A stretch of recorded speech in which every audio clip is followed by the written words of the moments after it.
Hello, my name is Dr. Mark Cooper. I'm President and CEO of the Mastery Company. We've been in existence since 1984.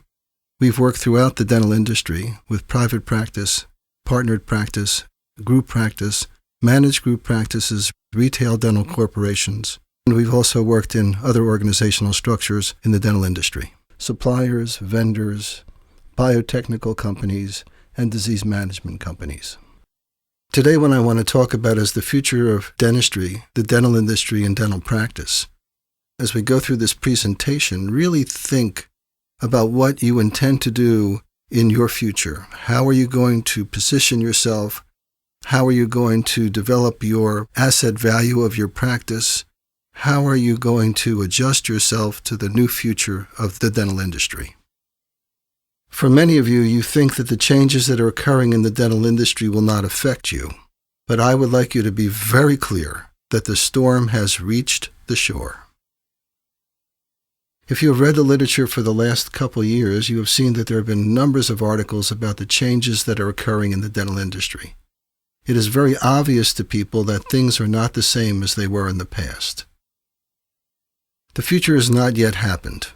Many possibilities still exist.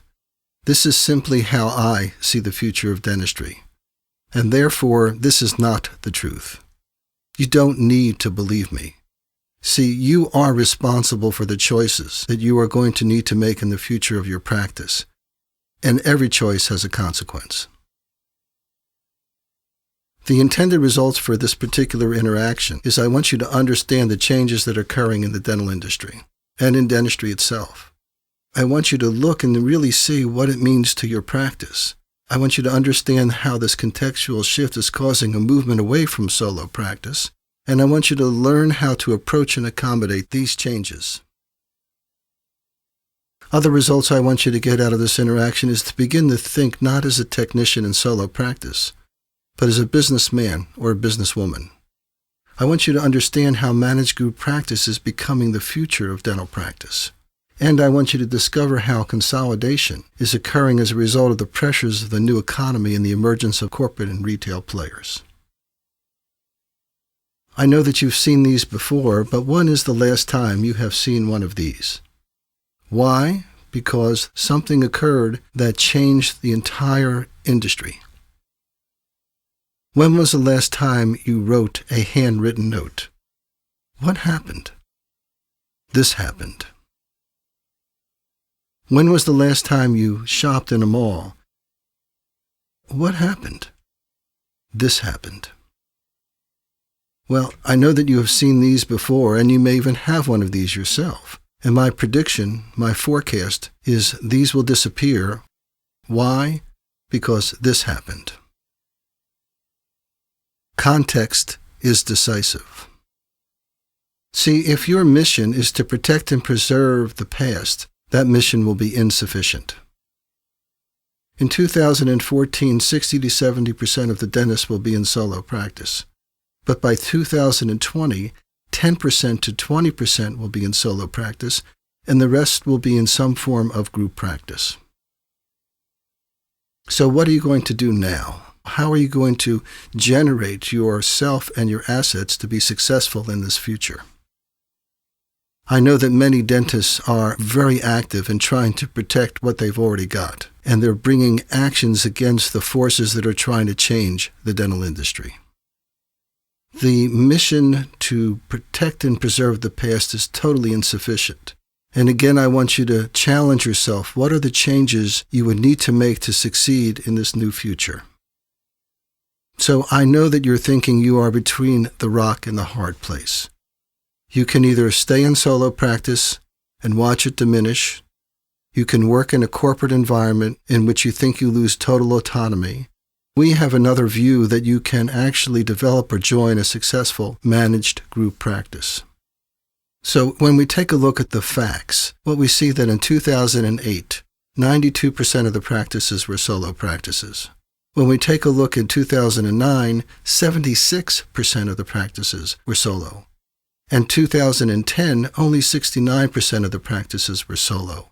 If we do what we've learned in business school, which is called the run rate or the accumulated average, and simply extend that trend, By 2020, less than 20% of the practices will be solo. So when we look at this slide, what we see is the majority of practices are divisional practices, and what we mean by that is they take various forms of reimbursement, anywhere from 20 to 80% third-party payment. And if we project into the future, by 2019, less than 20% of those practices will be in existence. We'll have some concierge practices or strictly fee-for-service practices still in existence, but the majority of practices will be managed group practices. So how relevant will you be in this new environment? What services will you be able to provide in this new future? How will your structure change to succeed in this new context? If we take a look at the number of dental visits since 2007, they have decreased. If we look at dental expenditures over the last 5-7 years, it has gone flat. If we take a look at the patient revenues per visit over the last 5 years, it also has gone flat. If we take a look at the average growth rate of dental expenditures over the last 2 decades, what we see is that it has gone from a high of 3.9% to a negative 0.3%. It has gone down and continues to go down.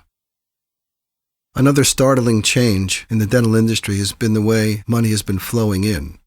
Recently, there's been an investment of $1.3 billion into the third round of financing for Heartland Dental. Instead of trying to do what today's winners are doing now, you need to think 5 to 10 years in the future and see what the winners will be doing and then get there before they do. It is a very rare person who wants to hear what he doesn't want to hear. Now, when I start to talk about things that you don't want to hear, we term that dissonant listening. When you hear things you don't want to hear, it lacks harmony with what you already think or what you believe. It's disharmonious. One of the people that we honor and respect is Jim Collins, and he wrote a book called How the Mighty Fall. In that book, what he talks about is the 5 stages that companies go through when they go out of existence. Stage 1 is hubris born of success. In other words, we have it together. Look at us. We've been successful. You cannot tell us what to do. Stage 2 is undisciplined pursuit of more. The intent is to generate greater revenues and expanded personal income, which I believe has been a pursuit of many dentists. Stage 3 is denial of risk and peril. This ain't going to happen to me. Stage 4, grasping for salvation. Oh, what are we going to do? I don't know what to do. My practice is flat. My revenues are down.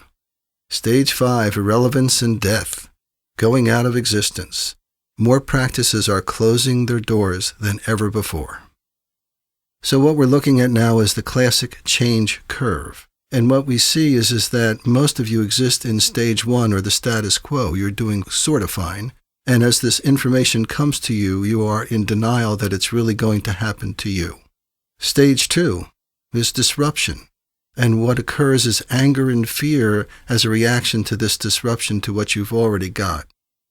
Stage 3 is exploration.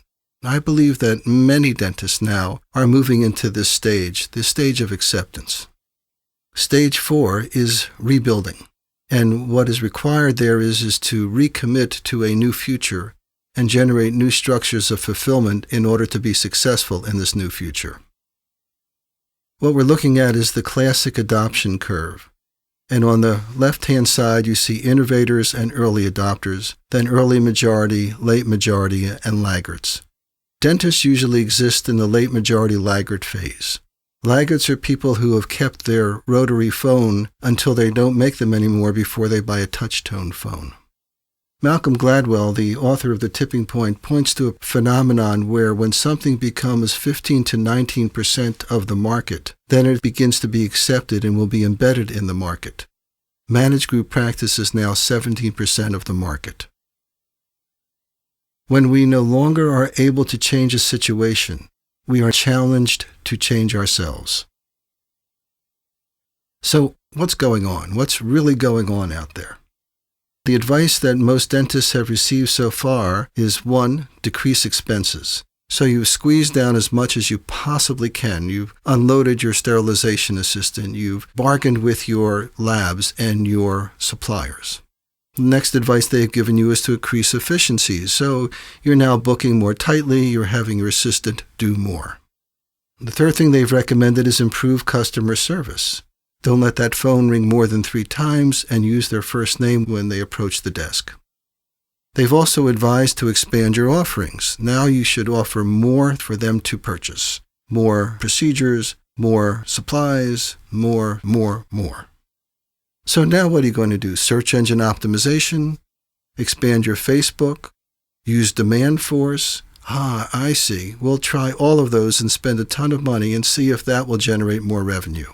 No, that hasn't worked. I see. What we'll do is we'll get a CEREC machine, do 3D imaging, add implants to our menu of services. We'll even do sleep apnea. But what you're really doing is more, better, and different of the same thing. And the same thing is you're still in solo practice. When it comes to the future, there are 3 kinds of people. Those who let it happen, those who make it happen, and those who wonder what happened. Where are you in that future? My challenge is, how do I get a dentist to think not as a technician in solo practice, but as a businessman and businesswoman whose charge is to increase the negotiable value of their asset so that it is transferable into a larger market? There are basically 2 kinds of leaders. There are those that are the business smart and those that are the functional smart. Business smart are the big picture thinkers, dynamic, proactive. They relish the high-stakes game. They're willing to take the risks. They're willing to play winner take all. When we look at people who are business smart, who have created huge empires and huge businesses, we see people like Howard Schultz, Oprah Winfrey, Steve Jobs, and Dr. Dre. Then there's the functional smart, grounded in the concrete, tangible, tactical. They want operational efficiencies and effectiveness. They want to reduce the at-stakeness or risk. They want to make sure that it's under their control. They want to reduce the amount of discomfort in terms of the risks that they take. For the most part, few dentists really step into the business smart domain. But we do have dentists who have stepped into the smart domain. Andrew Mata from Refresh Dental, Rick Workman from Heartland Dental, Greg Soreo from American Dental Partners, and Steve Thorne from Pacific Dental. These are the people who have created a new entrepreneurial expression in dentistry. Again, referring to Jim Collins, he says, the very, very best leaders are the ones who begin first with an incredibly rigorous assessment of what are the brutal facts. We need to look in the viewpoint of this contextual shift. There's unprecedented social, economic, political, and technological changes that are occurring, and more profound changes lie ahead for the dental industry. According to Landon Jarman, we are in a breakpoint change, which is a change that causes a powerful break and disrupts the critical links that connect anyone or anything with the past. So when a breakpoint change occurs, it causes a contextual shift. And the context of dental practice has changed as well. Third parties shifting to PPOs are only one piece of the evidence that the context has shifted. Another indication that the context has changed is dentistry has turned itself from a service into a commodity. A commodity is always purchased on price. Dentists are trying to get their market share by competing on price. And when one buys a commodity on price, the relationship that comes with it is one of distrust. The evidence is clear that the context has changed. We have 22 states engaged in the conversation for mid-level providers. We have basic loss of individual state licensing. We have the expansion or explosion of multi-site, multi-provider practices. Most of the specialists, particularly periodontists and endodontists, are now itinerant. We're looking at risk management. We're seeing the rapid growth of MSOs and DSOs. Consolidations and acquisitions are happening throughout the industry. There's been 7 new dental schools. New third parties are emerging. And if you look down the block, you'll see you have corporate competitors. And now we also have the Affordable Health Care Act coming into play, and this will have a significant impact on your dental practice. The Affordable Health Care Act has a provision which states that children under 18 will be covered. The exchange basically is a space created in each state in which third parties can list what kind of coverage is available and can be purchased there. Now, coming with the Affordable Health Care Act, there's new entities beginning to emerge called accountable care organizations, which will be the interface between doctors and patients and looking at the quality of care and also looking at the results that this care is providing. How will accountable care organizations impact you? They will impact you because they will be looking not only the kind of dentistry that you're doing, but the outcomes you are producing. Now, when a context changes or shifts, the system inside of that context also changes. In our system of dentistry, we have 4 components. We have the purchaser, we have the provider, we have the patient, and we have the payer plan. You are the provider. You can be solo, part of a group. You can be an LLC, an LLP. You can be an S-Corp. It is the dentist in whatever form they come in. Then we have the patient. There can be an individual, part of a group, a subscriber of an insurance company. They are the end user of your services. Then we have the payer plan. That's the insurance company, a dental service organization of a particular order, or a capitated corporation, which really means HMO of some sort. Then we finally have the purchaser. That's the employer, the union, the government, or the individual buying individual insurance for themselves. Now, when you went into practice, you were the driver in the industry and the patient was the decision maker. So the balance of power ran from you to the patient and the patient to you, and the purchaser and the third party were basically passive. And inside of that system, solo practice could bloom. But now there's been a change, a contextual shift, and the system is beginning to change or has changed to a dramatic degree in which the purchaser now is the driver and the payer plan is now the decision maker. And inside of that system, solo practice is rather weak and group practice is rather strong. And if we look at the 80-20 rule as the overlying rule, then we see that the groups will be 80% of practices.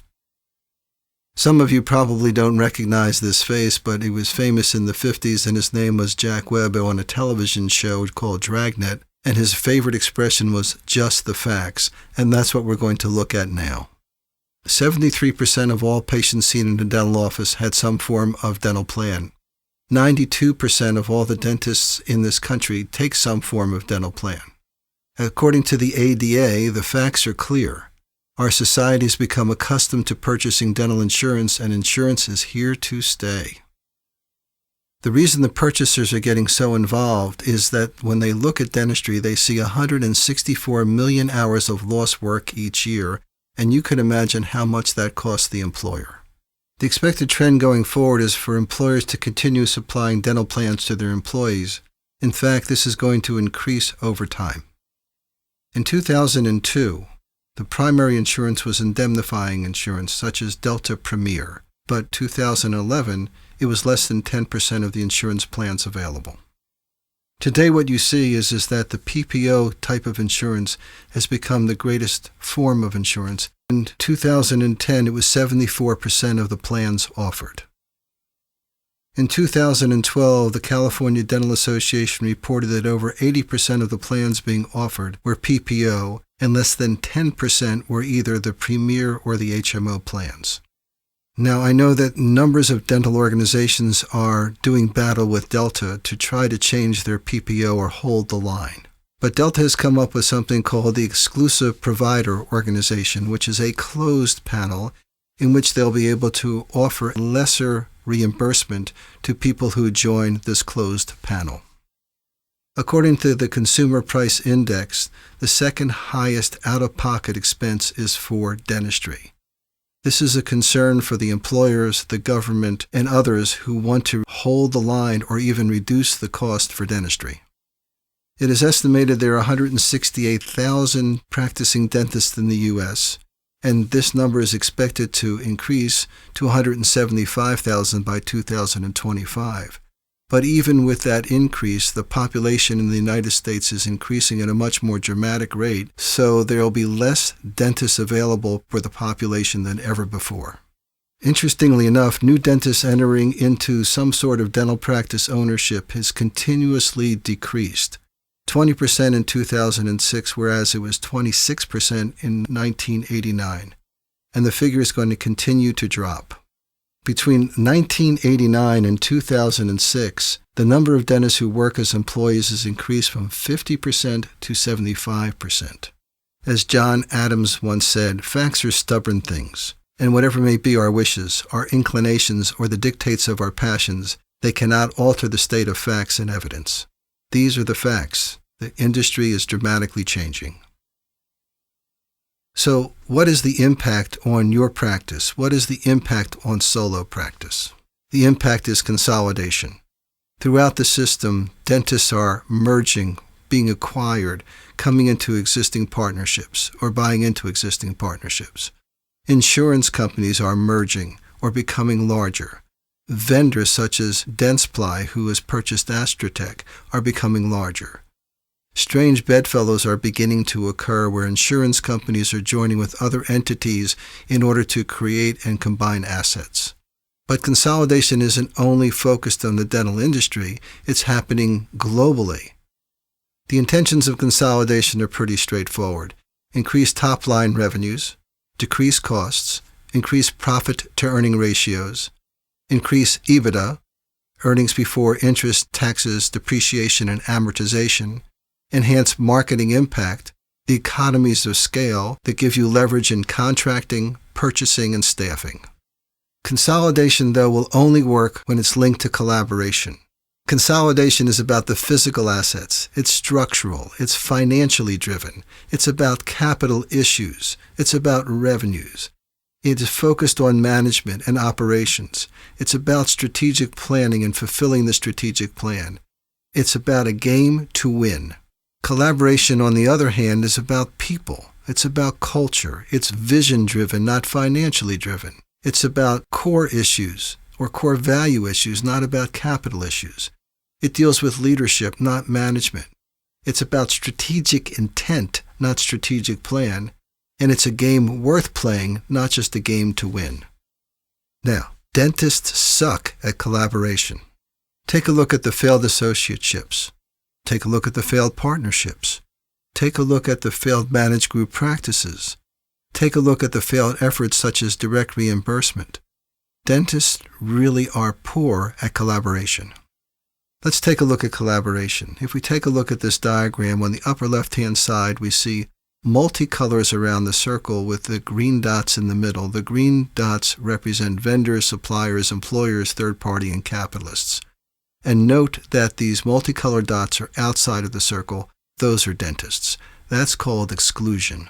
If we take a look at the upper middle circle, we see that dentists have formed into organizations such as political organizations or state societies or some other form of buying cooperatives, but they're still outside of that circle, and now we call that segregation. Sometimes dentists enter into a relationship, a business relationship of some sort with the other suppliers, vendors, employers, third parties, but they still keep themselves sequestered. And although it looks to be that they're joined together, actually they're separate, and we call that integration. Oftentimes, dentists form their own small groups and contract or generate a business relationship with the other players in the industry, but they keep themselves separate. They keep themselves isolated. They try to have their own governance. They try to have their own leverage system. They try to protect their interest, thinking that the other people are going to take advantage of them. But if we really look at collaboration, it will be that bottom circle of inclusion in which the dentists are in transaction, negotiations, and support of the other people in the industry. What stops dentists in being effective at collaboration is their thinking. When they go to dental school, they're concerned about their own grades, their own labs, their own projects, and so they think I, me. So they graduate dental school. They go out and they find an associateship or an employeeship. They're working with a number of people, so they begin to think more broadly, you and me. Eventually, some dentists generate a practice and have numbers of staff, and now they begin to think us. But what they've never gotten to and have never generated a great wherewithal to accomplish is an ability to work within a larger organization and think we, whereas their new competition, these senior executives, these board directors, these capitalists, can think we. And we is more powerful than us, you and me, or I, me. Now, the interesting part about the way dentists think, I, me, you and me, and us, is usually past-based. Whereas when you think organizationally, when you think we, you have greater access to the future. So I have to ask the question, what are you going to do? If we take a look at this diagram, we see that there are numbers of areas that you can practice within. You can be a concierge practice, you can be a family practice, you can join a multi-provider practice, you can become a multi-provider, multi-location practice, you can become or join a DSO, which is a dental service organization, or eventually become part of a managed service organization, dental service organization, MSO, DSO, and they can exist in various forms as well. So you have multiple choices. Now, concierge practices are very interesting. You have to deal with a very wealthy segment of the population. You have to market 24/7. You have to be able to do the social events, the political events. You have to make yourself available. It is a very difficult and often full-time job to sustain a concierge practice. Now, most of you who are sitting in the audience, who are watching this or sitting at your desk, are divisional practices. You take various forms of reimbursement. You're a family practice. In our view, and again, this is our view only, you are the most vulnerable to the changes that are occurring in the dental industry.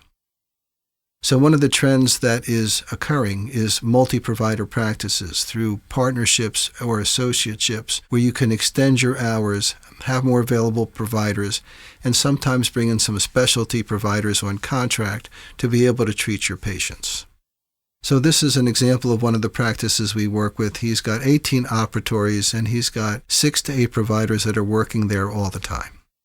And then there are the ones that are even more developed. And this is a practice in Lancaster, PA that's got 20,000 square feet, over 300 employees, and over 32 dentists working for him.